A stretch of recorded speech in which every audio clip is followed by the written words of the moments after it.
वो इसलिए है कि अगर कोई कमज़ोर बात रह गई है तो उसको डिस्कवर करके उस पे काम कर लिया जाए। तो क्या डिस्कवर किया आपने? बोलने में सर झिझक है। क्योंकि सर मेरा पहला इंटरव्यू है सर, मैं प्रैक्टिस कर रहा हूँ। मुझे लगता है कि बोलने का फ्लो सर और अच्छा हो सकता। हुँ, और और सर कुछ करंट अफेयर के इश्यूज पे काम करना होगा सर। जैसे? सर जैसे एक आपने पहले तो सर एक सूफी सेंट के बारे में आपने पूछा, वो करंट अफेयर से रिलेटेड नहीं है लेकिन सर फिर भी। और सर कुछ प्रश्न सर ने किए सर बिहार के बारे में और इंडिया के बारे में, उस विषय पे, लिंगायत के बारे में। जी सर। ठीक है।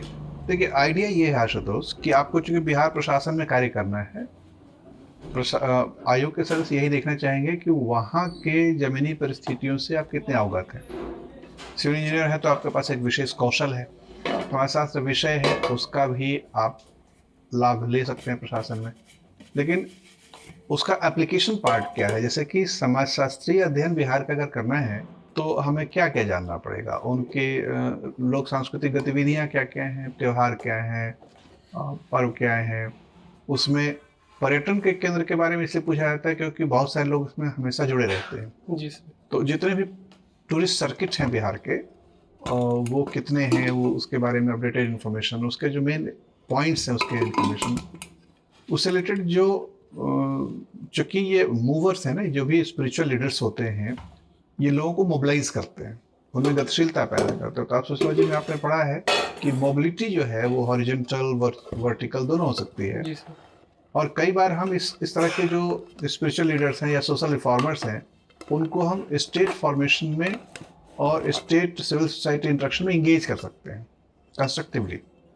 तो जानेंगे पहले से तब तो इंगेज करेंगे। मान लीजिए कि अब ये जहानाबाद में है बीबी कमाल का मकबरा।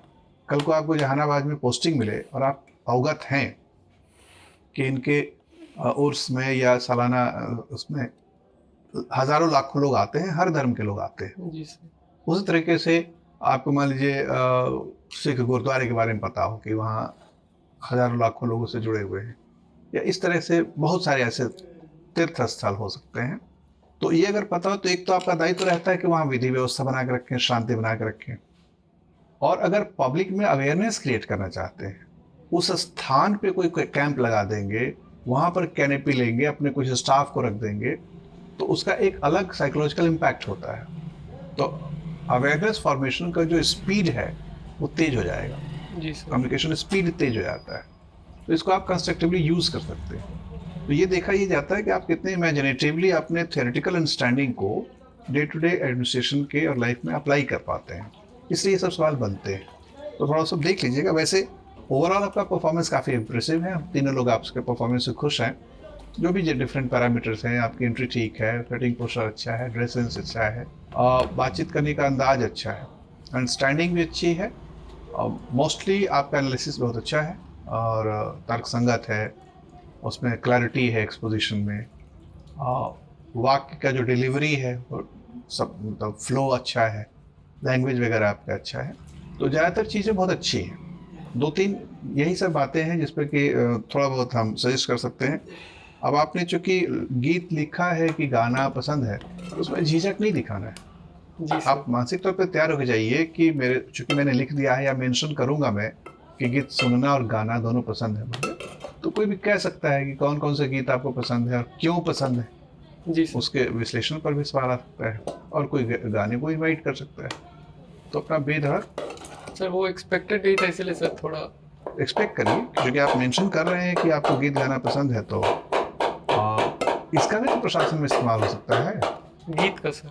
हाँ, सोचिए कि कोई बाढ़ की त्रासदी आई हुई है, आप लोगों के संरक्षण में लगे हुए हैं, आप आपका पूरा टीम 36 घंटे से भिड़ा हुआ है काम में और आप उसको डिस्ट्रेस करना चाहते हैं। जी सर। तो आप ही पहल करेंगे थोड़ा सा माहौल उस तरह का बनाने वाला, गीत गाने में क्या हर्ज है? जी सर। मतलब आप सोशलॉजिक, मैंने इसलिए आप वैल्यू सिस्टम पे प्रश्न पे आता है कि क्या गीत गाने को आप लोअली वैल्यू मानते हैं, माइनर ट्रेडिशन का पार्ट मानेंगे? क्योंकि पहले तो यही मानते थे ना, गीतकार और बहार जो होते हैं वो तुच्छ तुच्छ समुदाय के लोग होते हैं। तो क्या आपकी भी वही वैल्यू सिस्टम है? तो उसको लेकर कोई हायरार्किकल वैल्यू सिस्टम अपने दिमाग में नहीं बैठाना है। इसलिए गीत तो गाएं, प्रधान सोचिए कि प्रधानमंत्री गीत गाए, अच्छा राष्ट्रगीत भी तो गीत ही होता है, जी सर।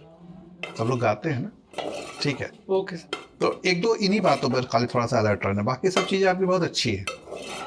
कॉन्ट्राडिक्टरी बात नहीं करनी है। जैसे एक बार शुरू में इंट्रोडक्शन में आपकी से कॉन्ट्राडिक्टरी हो गई कि आपने कहा प्राइवेट कंपनी में नौकरी करने का प्रयास नहीं किया, जी सर। और बाद में आपने कहा एलएनटी के प्लेसमेंट में आप बैठे।